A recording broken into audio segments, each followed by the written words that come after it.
Disclaimer, यह video एक satire है और इसे सटायर की तरह ही लें। तो भाई साहब एक नई डॉक्यूमेंट्री आई है और उस डॉक्यूमेंट्री को मोदी नाम के डिक्टेटर ने दबाने की पूरी कोशिश की है। उसे देश में रिलीज नहीं होने दिया गया, इसलिए एक विदेशी यूट्यूबर ने डॉक्यूमेंट्री को रिलीज कर दिया।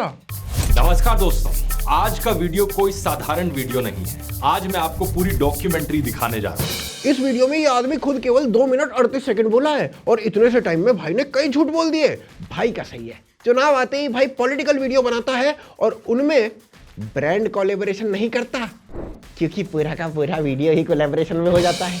भाई ने बोला कि दिल्ली पुलिस आकर डॉक्यूमेंट्री की प्राइवेट स्क्रीनिंग जो जर्नलिस्ट के लिए हो रही थी वो रुकवा दी। कुछ दिन पहले इस डॉक्यूमेंट्री की प्राइवेट स्क्रीनिंग होने जा रही थी दिल्ली में जर्नलिस्ट के लिए, लेकिन दिल्ली पुलिस ने जबरदस्ती आकर उसे रोक दिया, कहा कि परमिशन नहीं है और इस डॉक्यूमेंट्री को देखना बैन कर दिया। अब जो इसने बोला उसमें आपको कोई खास दिक्कत नहीं लगेगी, लेकिन लाइन को दोबारा सुनो। भाई ने बोला कि एक डॉक्यूमेंट्री की प्राइवेट स्क्रीनिंग जर्नलिस्ट के लिए हो रही थी। भाई साहब, ऐसी कौन सी प्राइवेसी है जो जर्नलिस्ट के बीच में बैठ के होती है? कल को भाई बोलेगा मैं अपनी पत्नी और कुछ जर्नलिस्ट के साथ बेडरूम में प्राइवेट मूवमेंट शेयर कर रहा था। परसों भाई जर्नलिस्ट को बुला के पूछेगा किस कलर की चड्डी पहने हो? नहीं भाई साहब, छोटा सा अदना सा क्वेश्चन है कि अगर जर्नलिस्ट वहां पर बैठे हैं तो स्क्रीनिंग प्राइवेट कैसे हुई? प्राइवेट तो तब होती जब केजरीवाल जी अपनी डॉक्यूमेंट्री बनवाने के बाद अपने ही घर में अपनी डॉक्यूमेंट्री को चला के टीवी पे बैठ जाते और खुद देख रहे होते। पर केजरीवाल जी जर्नलिस्ट को बुला बुला के स्क्रीनिंग करा रहे थे। पर भाई ने पूरी गैस लाइटिंग कर दी। यहां पर भाई ने बताया कि पुलिस ने परमिशन नहीं होने के कारण स्क्रीनिंग नहीं होने दी, पर यह नहीं बताया कि परमिशन क्यों नहीं थी। Typical Dhruv Rathee video. चलो हम बता देते हैं। तो भाई साहब एक्चुअली क्या हुआ कि दिल्ली में ना चुनावों की घोषणा हो चुकी है और जैसे ही किसी राज्य में इलेक्शन कमीशन द्वारा चुनाव घोषित कर दिए जाते हैं, वैसे ही उस राज्य में मॉडल कोड ऑफ कंडक्ट यानी आचार संहिता लागू हो जाती है। और जब आचार संहिता लागू हो जाती है तब एक पॉलिटिकल पार्टी को यदि ऐसी कोई डॉक्यूमेंट्री स्क्रीन करानी होती है, वो भी जर्नलिस्ट के बीच में प्राइवेटली तो भाई उसके लिए ना परमिशन लगती है। और परमिशन किसकी लगती है? डीएम की, यानी डिस्ट्रिक्ट मैजिस्ट्रेट की। पुलिस के हाथ में तो पावर ही नहीं है कि वो अलाउ करे या डिस अलाउ करे, रुकवाने की भी पावर नहीं है। उसको डीएम का आदेश आया होगा तब जाके पुलिस ने रुकवाया होगा। पर फैक्ट फूक्ट से दुग्गल साहब को क्या ही लेना देना है। ऐसे फैक्ट्स तो दुग्गल साहब रोज फेंक फूक के मारते हैं। नहीं वीडियो में नहीं, डस्टबिन में। भाई का मानना है कि अगर फैक्ट मिल जाए तो आंखें बंद कर लो। फिर भाई ने कहा, आप तो जानते ही होंगे दोस्तों कि ये पहली बार नहीं है ऐसा हो रहा हो देश में। इससे पहले बीबीसी की इस डॉक्यूमेंट्री पर बैन लगाया गया। फिर खबर आ रही है कि दिलजीत दोसांझ की नई फिल्म पंजाब 95 इंडिया में रिलीज नहीं हो पा रही है। इसने बस ये 2 एग्जाम्पल दिए। अगर कंगना रनौत की इमरजेंसी का भी एग्जाम्पल दे देता ना तो इसका प्रोपेगेंडा वहीं खत्म हो जाता। पर ये जो एग्जाम्पल इसने दिए वो ना एग्जाम्पल ही गलत है, क्योंकि सिचुएशन सेम नहीं है। परफेक्ट एग्जाम्पल ये होता कि 2019 में बनी विवेक ओबराय की फिल्म पीएम नरेंद्र मोदी, ये फिल्म भी चुनावों से पहले रिलीज होनी थी पर इसे भी रिलीज नहीं होने दिया गया। पर अगर ये एग्जाम्पल ध्रुव राठी दे देता तो अगले दिन केजरीवाल खुद इसे कॉल करके बोलता।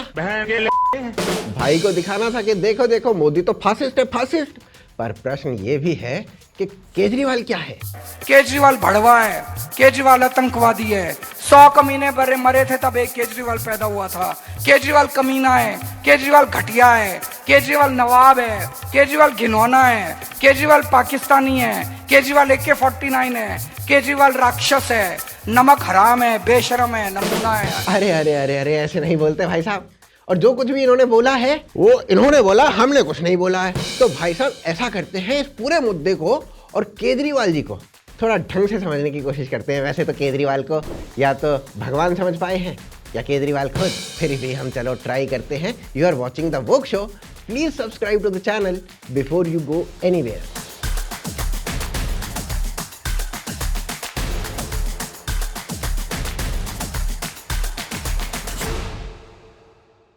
अब देखो भाई, दुग्गल साहब ने बताया कि ये डॉक्यूमेंट्री तो उसे इसलिए रिलीज करनी पड़ी क्योंकि भाई देश की आजादी को बचाना चाहता है। अगर इस तरीके से लोकतांत्रिक देश में आजादी को खत्म किया जाएगा तो मैं वो हर चीज करूंगा जिसकी जरूरत होगी आजादी को बचाने के लिए। ये जो सेंसरशिप का सिलसिला है, हम इसे आगे इस तरीके से चलते नहीं रहने दे सकते, इसलिए ये आज मैं रिलीज कर रहा हूं। सही बात है भाई, अगर दुग्गल साहब ना होते तो देश की आजादी थोड़ी बच पाती।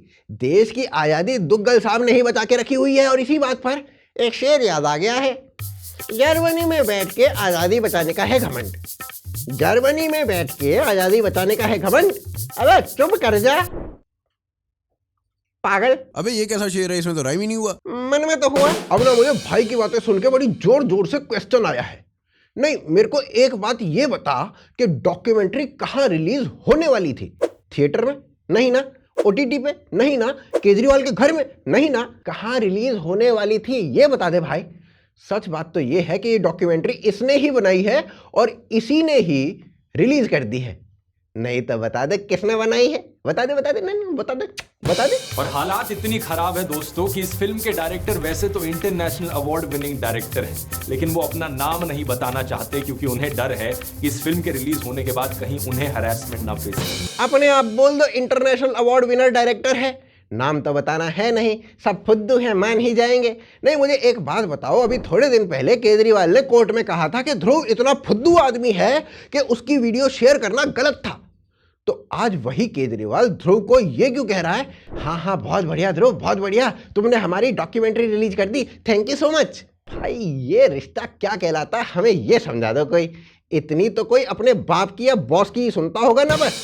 तो भाई जिस तरीके से ये प्रूव करता है कि मोदी डिक्टेटर है, उसी तरीके से तो मैं भी प्रूव कर सकता हूं कि ये फिल्म इसने ही बनाई है, या एटलीस्ट इसी के यूट्यूब चैनल पर रिलीज होने के लिए बनी है। ये देखो, ये है आदिल अमन। इसने अपना बायो लिखा हुआ है कि ये आम आदमी पार्टी का स्ट्रेटेजिस्ट है और यही आदमी ध्रुव राठी के व्हाट्सएप का एडमिन भी है। अब बताओ ये कैसे मान लिया जाए कि ये डॉक्यूमेंट्री इसने नहीं बनाई है? बता। भाई खुद बोलता है कि मैंने आम आदमी पार्टी के लिए वीडियो बनाया है। भाई आम आदमी पार्टी के विक्ट्री सॉन्ग्स को एडिट कर रहा था। भाई के वीडियोस लगातार आम आदमी पार्टी के लिए बन रहे थे और उनके पेजेस पर शेयर भी हो रहे थे। भाई आम आदमी पार्टी के कर्नाटका के कार्यकर्ताओं के साथ प्लानिंग करता हुआ भी पाया जाता है। पर ये न्यूट्रल है। भाई ने आज तक एक अक्षर भी आम आदमी पार्टी के विरोध में नहीं बोला है, पर ये न्यूट्रल है।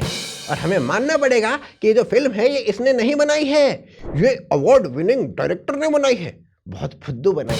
अब डॉक्यूमेंट्री में आगे चलते हैं। एक जगह सतेंद्र जैन बोलता है कि उसे सॉलिटरी कन्फाइनमेंट में रखा गया। क्रिमिनल्स होते हैं ना, उनको सॉलिटरी कन्फाइनमेंट में 2 हफ्ते से ज़्यादा नहीं रखते, उसको इनह्यूमन माना जाता है। तो मुझे लगातार कई महीने तक सेकेंड फेज के अंदर सॉलिटरी कन्फाइनमेंट में रखा। वाह सतेंद्र जैन जी वाह, मेरी तो हंसी छूट गई। हमने तो आपकी वो वाली वीडियो देखी ही नहीं है जिसमें आप जेल में बैठ के मसाज ले रहे थे। पता नहीं ऐसा क्या हुआ था कि जैसे ही कोई वो वीडियो चलाने की कोशिश करता वैसे ही उसकी आंखें अपने आप बंद हो जाती।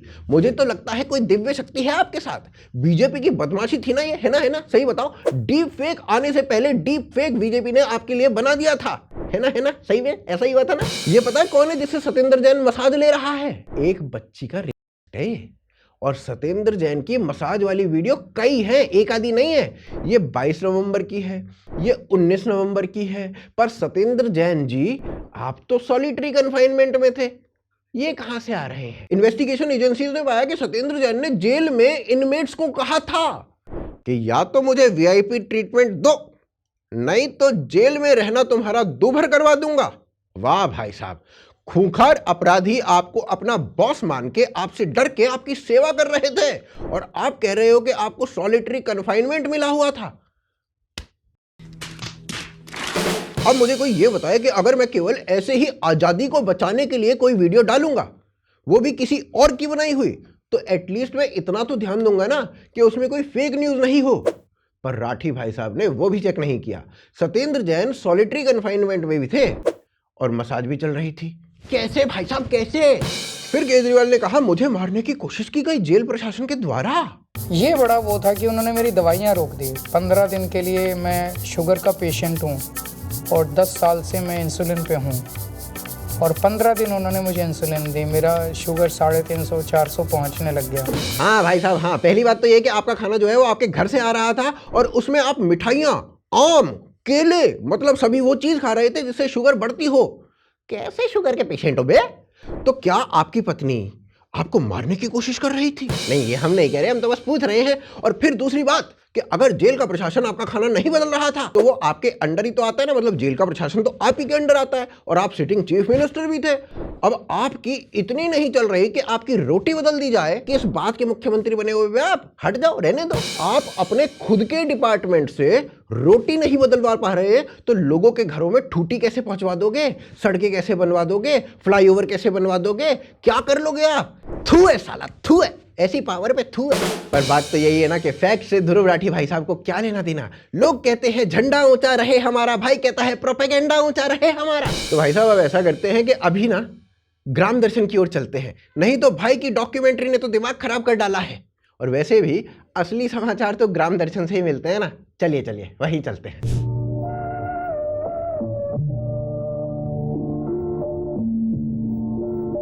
राम राम, ग्राम दर्शन में आपको स्वागत है। केजरीवाल ने खुद आके कही दिल्ली ते बेरोजगारी मिटा देगो अगले 5 सालन में। मेरी सबसे टॉप प्रायोरिटी अगले 5 साल में होगी बेरोजगारी को दिल्ली से दूर करना। हम बे यह बात की जरूरत भी है, क्योंकि यह आदमी ने 2015 में खुद ने कही कि वो दिल्ली में 20 लाख जॉब क्रिएट करके देगा अगले 5 सालन में, मतलब 2020 तक। फिर 2022 में यानी बोलना भी शुरू कर दिया कि यानी 20 लाख जॉब दे दी, 20 लाख जॉब दे दी। फिर एक RTI लगाई गई और पता चलो कि 7 सालन में 3246 जॉब क्रिएट हुई हैं। यह आदमी की बातन ने सुन के ना मो चाचा टिल्लू को छोटो छोरा भूरा याद आ गो।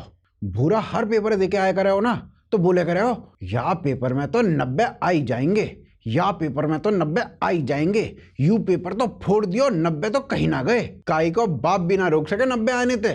फिर जब रिजल्ट आए करे हो ना तो ससुरा ड्राइंग के पेपर में भी फेल मिला करे हो। दिल्ली में केजरीवाल और आम आदमी पार्टी दिल्ली के रैंडम लोगन ने फोन कर रही है। लोगन के द्वारा फोन करके बोल रहे हैं कि तुम्हारा नाम इलेक्शन लिस्ट में तक कट गो और बीजेपी तुम्हारे वोटर ने कटवा रही है। 4-5 बेर बीजेपी को नाम ले लेके बोला जा रहा है सबकी वोट कटवा दी, तुम्हारी भी कटवा दी, और केजरीवाल तुम्हारी वोटर ने बचा रहा है, वाकिलिया लड़ाई लड़ रहा है।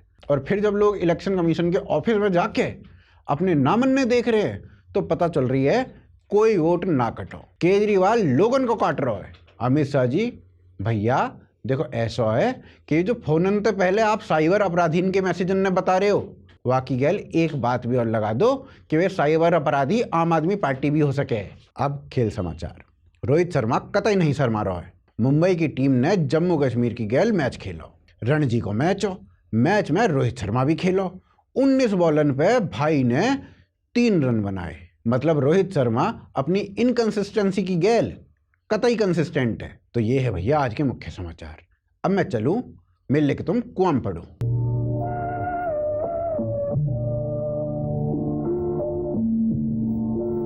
अब भाई एक नॉर्मल सा क्वेश्चन, आम आदमी पार्टी ने ये डॉक्यूमेंट्री क्यों बनवाई होगी? एक ही कारण है, चुनावों से पहले सिंपैथी मिले। राठी जी ने ये डॉक्यूमेंट्री क्यों डाली होगी? ताकि चुनावों से पहले पैसा ही पैसा होगा। अबे अक्षय पाजी क्यों बात पे बीच में आ जाते हो? मैंने तो ऐसा कुछ नहीं कहा है। पर भाई ये बात ना इसके खुद के फॉलोअर्स कह रहे हैं कमेंट बॉक्स में। भाई ने कहा कि दिल्ली जर्मनी से क्यों ज्ञान पेल रहा है। बेसिकली भाई कहना चाह रहा था कि केजरीवाल को 10 साल हो गए हैं और दिल्ली में केजरीवाल ने कोई ढंग का काम नहीं किया है। तो तू कब एंटी केजरीवाल वीडियो बनाएगा ये बता दे बस। मतलब 10 साल के बाद तो बनती है ना भाई। अब भाई को 10 साल के केजरीवाल के काम में कोई फ्लॉ नहीं दिख रहा है तो हम ना ऐसा करते थोड़ी सी मदद कर देते हैं भाई की, फ्लॉ देखते हैं। तो भाई सबसे पहले तो इसी डॉक्यूमेंट्री में ये बताया गया कि लिकर स्कैम नाम की कोई चीज हुई नहीं और बार बार इस बात पर फोकस किया गया कि कोर्ट ने ये कह दिया है कि कोई स्कैम नहीं है और सीबीआई ईडी इन दोनों को कुछ नहीं मिला है। ठीक बात है भाई साहब, सीबीआई ने आपको अरेस्ट किया तो कोर्ट ने कहा हाँ बिल्कुल ठीक किया, अरेस्ट करना भी चाहिए था। ईडी ने कहा कि केजरीवाल किंग पिन है लिकर स्कैम मामले में, तो कोर्ट ने तो एक बार भी ये नहीं कहा कि नहीं केजरीवाल किंग पिन नहीं है, ईडी झूठ बोल रहा है। क्यों नहीं कहा? फिर आज कांग्रेस ने आम आदमी पार्टी के लिकर स्कैम को एक्सपोज करते हुए एक ऑडियो रिलीज किया आम आदमी पार्टी के सिटिंग एमएलए का। उससे ना यार दारू, मैं मनीष जी को जब दारू बोल दिला ना, मैं मनीष जी के साथ बैठा था, मैं सर इसको रहने दो, जो डायग्नोस्टिक लाएगी क्षेत्र में। करा यार तुझे क्या पता पार्टी को पैसे चाहिए होते हैं, कहां से आओगे, इतने स्टेटों में चुनाव है, कैसे लड़ोगे? भाई साहब ये जो लिकर स्कैम है ना, इसके बारे में नरेला का सिटिंग एमएलए बोल रहा है और बता रहा है कि मनीष ने खुद इसे कहा था कि ये स्कैम करना जरूरी है, नहीं तो चुनाव लड़ने के लिए पैसे कहां से आएंगे। याद करिए उस टाइम को जब केजरीवाल जी छेद वाली स्वेटर पहना करते थे। मैं आपको ये कह रहा हूँ, अगर आप आम आदमी हो, मफलर लगा के चलते हो, देखो आपकी स्वेटर भी यहाँ देखो, इसमें एक छेद आपने यहाँ लगा दिया, एक यहाँ लगा दिया, पूरा दिखा रहे हो कि मैं आम आदमी हूँ, मेरे पास पैसे नहीं है, मैं आप ही के जैसा हूँ। और आजकल 25,000 रुपए की जैकेट पहन रहे हैं। अब ये सब ऐसे ही थोड़ी हो रहा है। लिकर स्कैम से पहले ना केजरीवाल जी सबसे चंदा मांगा करते थे। सबको चंदा देना पड़ेगा। जो गरीब है 100 रुपए महीना दे दे, जिसके पास थोड़ा ज्यादा 1000 दे दे, जिसके पास और ज्यादा 10,000 दे दे, जिसके पास और ज्यादा लाख रुपए महीना दे दे, जिसकी जितनी श्रद्धा उतने हिसाब से दे दे। लेकिन पैसा सबको देना है जो भी कमाता है। दूसरा, आपके परिवार में जो जो कमाते हैं उनको भी देना पड़ेगा। दोगे? लेकिन केजरीवाल जी को चंदा नहीं मिल रहा था। मतलब हालत इतनी बुरी थी कि पर डे का चंदा जो कलेक्शन था वो 1500 रुपए के आसपास का था। नहीं मतलब इतना तो एक इंजीनियर पर डे के हिसाब से वैसे ही कमा लेता है अपने शुरुआती करियर में। अब एक इंजीनियर की सैलरी से तो पार्टी नहीं चल सकती थी, इलेक्शन नहीं लड़े जा सकते थे। अभी तक वेबसाइट पर सभी डोनर्स के नाम लिखे जाते थे, लेकिन अचानक से 25 दिसंबर 2016 को सारे के सारे डोनर्स की लिस्ट जो है ना वो वेबसाइट से गायब कर दी जाती है। और अन्ना हजारे केजरीवाल को खूब सुनाते हैं। 2018-19 तक भी केजरीवाल चंदा ही मांग रहे थे। दिल्ली में कैंपेन करना आसान था क्योंकि वहां तो सरकार थी, बाकी के राज्यों में कैंपेन करना मुश्किल हो रहा था। फिर लिकर पॉलिसी आती है और अचानक से आम आदमी पार्टी के पास 100 करोड़ रुपए आ जाते हैं, जिसमें 45 करोड़ रुपए वो गोवा के इलेक्शन में लगा देते हैं। अब केजरीवाल जी चंदा मांगना बंद कर चुके थे। भाई आप तो खुद के बंदे कह रहे हैं स्कैम हुआ है, पर राठी जी ने तो क्लीन चिट दे रखी है। हमारा मानना है कि कोर्ट अपने आप पता लगा लेगा। अभी तो क्लीन चिट नहीं मिली है और राठी जी को इस बात को तो मानना ही चाहिए था क्लीन चिट देने से पहले। या फिर राठी जी अपने आप को जज से भी ऊपर समझते हैं। और केजरीवाल तो खुद ही कहते थे कि इनकी पार्टी में किसी को भी टिकट नहीं दी जाएगी अगर उसके ऊपर आरोप भी होगा तो। आरोप सबसे पहले हम लोगों ने अपने लिए लोकपाल बनाया, तो हमारे ऊपर 4 तरह की, किसी के ऊपर भी भ्रष्टाचार का आरोप भी नहीं होना चाहिए। वो तो अलग बात है, चार्जशीट एफआईआर, आरोप भी नहीं होना चाहिए। भाई साहब आपके ऊपर तो पूरी चार्जशीट बनी पड़ी है, आपके आधे मंत्रियों को जेल हुई पड़ी है, क्या बात कर रहे हो आप। और फिर भाई साहब ने यह भी कहा था कि अगर किसी के ऊपर भ्रष्टाचार का आरोप होगा तो सरकारी पैसे से उसका वकील नहीं किया जाएगा। अब सुनो, आप क्लेम करते हो कि आप आम आदमी हो, आप ज़्यादा वीआईपी कल्चर बिलीव नहीं करते, एंड देन आपके लॉयर होते हैं अभिषेक मनु सिंघवी, वो करोड़ों में फीस लेते हैं। Where does the money come from? सरकारी लॉयर है वो, सरकार देती है पैसा। अब आप कहोगे सरकार क्यों रखती है इतने महंगे लॉयर, तो हम केस हार जाएं। अब बताओ इसके लिए एक वीडियो राठी जी बना सकते हैं कि नहीं? पर दूध देने वाली गाय अगर दुलत्ती भी मार दे तो लोग खा लेते हैं, नहीं। पर चलिए अब चलते हैं अपने स्टूडियो में और फिर केजरीवाल के और कारनामों को देखेंगे। गोविंदा ने करिश्मा से कहा सरकाई लियो खटिया। गोविंदा ने करिश्मा से कहा सरकाई लियो खटिया। अब मैं आ गया हूं, शायरी सुनाऊंगा एकदम घटिया। माली आया बाग में, माली ने जमीन को खोदा। माली आया बाग में, माली ने जमीन को खोदा। अमानतुल्लाह का बेटा एसएचओ से बोला मैं हूं विधायक का बेटा। अब ये शेर सुनिए। जर्नलिस्ट ने अमानतुल्लाह से पूछा कहां से आता है इतना घमंड। जर्नलिस्ट ने अमानतुल्लाह से पूछा कहां से आता है इतना घमंड। अमानतुल्लाह बोला इतना मारूंगा भाग जा। नहीं बस इतना ही बोला था, आगे तो आपके बस मन में ही हो रहा है। अच्छा आप मुलायजा फरमाइएगा इस शेर पर, बहुत गजब का शेर है। केजरीवाल ने बनवाए 7 हॉस्पिटल, एक भी नहीं मिल रहा जमीन पर, हो गया भारी कांड। केजरीवाल ने बनवाए 7 हॉस्पिटल, एक भी नहीं मिल रहा जमीन पर, हो गया भारी कांड। दिल्ली की ऐसी की तैसी हुई पड़ी है, पता नहीं चल रहा है कहां कहां से फटी कमीज। अब अगला शेर सुनिए। अबे छोड़ो शेर वेर, ये वीडियो देखो, नया वीडियो आया है अमानतुल्लाह जर्नलिस्ट को कैसे धमका रहा है। और ऊपर की शायरी भी तो समझ में आएगी इसी वीडियो से। देखो देखो। कुछ शर्मिंदगी है सर जो किया है, जो कल हुआ था इंसिडेंट, उसमें कुछ शर्मिंदगी है? शर्मिंदगी उस एसएचओ को होनी चाहिए। अरे किस किस्म की बात कर रहे हो आप? नहीं, ये बोल रहा हूँ अरे तमीज है आपको बात करने की, अब बात कैसे कर रहे हो? मैं ये बोल रहा हूँ कि 1 मिनट नहीं, चलिए यहाँ से। मारूंगा, चला जाए। चल ठीक है। तो भाई साहब केजरीवाल ने 2-3 चीजों पे ना खुद अपनी पीठ थपथपाई है। पहली बात तो ये कि उसने 550 मोहल्ला क्लिनिक खुलवा दिए पूरे दिल्ली में। पर 2022 में भाई ने कहा था कि 520 खुल चुके हैं और 100 और खुलने वाले हैं। 2025 तक सपोजिटली 1000 खुल चुके होने चाहिए थे, पर अभी 550 ये खुद क्लेम कर रहे हैं। पर उसमें से कितने बंद पड़े हैं बस ये नहीं बता पा रहे हैं। आइए देखते हैं, मजा आएगा।